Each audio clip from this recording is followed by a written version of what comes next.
प्रभु यीशु मसीह के मधुर और मीठे नाम में आज दिनांक 7 फरवरी दिन शुक्रवार को आप सब श्रोताओं का हम स्वागत करते हैं। आज के दिन के लिए जो वचन है वो लिया गया है पहला पतरस की पत्री उसका 5 अध्याय 6 पद। इसलिए परमेश्वर के बलवंत हाथ के नीचे दीनता से रहो, जिससे वह तुम्हें उचित समय पर बढ़ाए। प्रियो, प्रभु के हाथ बलवंत और शक्तिशाली हैं। वे हाथ जो हमें ऊपर उठाते हैं। हमें बस इतना करना है कि खुद को विनम्र करें और धैर्य पूर्वक खुद को उसके हाथों में सौंप दें। उचित समय आने पर वो हमें अवश्य उठाएंगे, इसमें कोई संदेह नहीं। अंधविश्वासी विश्वास के साथ संसारिक लोगों को देखें कि वो किस प्रकार से अपने अंधविश्वास में इधर से उधर भागते रहते हैं। वे अपने हाथों की रेखाओं को ज्योतिषियों को दिखाते हैं। वे पूछते हैं कि हमारा भविष्य कहाँ है, हमारी विवाह कहाँ होगी, हमें नौकरी कब लगेगी, हमारा बिछड़ा परिवार, हमारा टूटा हुआ परिवार कैसे जुड़ेगा, और भी ढेर सारी बातें।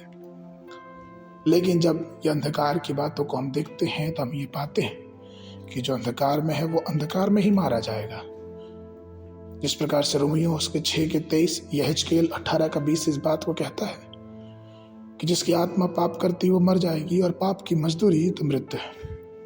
लेकिन प्रियो, हम जो यीशु मसीह में विश्वास करते हैं, हमारा भविष्य यीशु मसीह के हाथों में है। उसके हाथ जिसमें कीलों को छेदा गया था, उनकी हथेलियों के द्वारा हम अपने भविष्य को देख सकते हैं। यशायाह 53 का 5 कहता है, परंतु वह हमारे ही अपराधों के कारण घायल किया गया, वह हमारे अधर्म के कामों के कारण कुचला गया।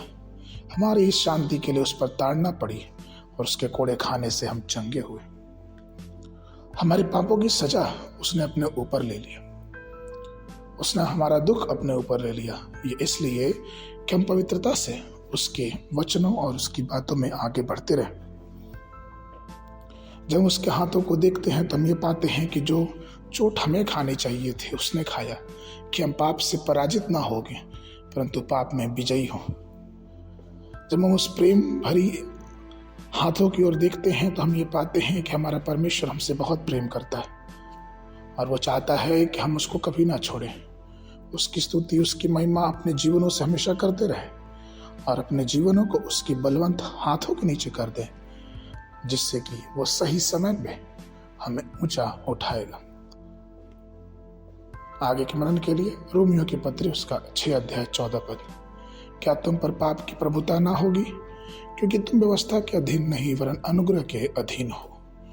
बाइबल अध्ययन के लिए सुबह के समय लय व्यवस्था उसका 1, 2, 3 अध्याय, संध्या के समय मत्ती रचित सुसमाचार उसका 24 अध्याय 1 पद से लेकर 28 पद तक।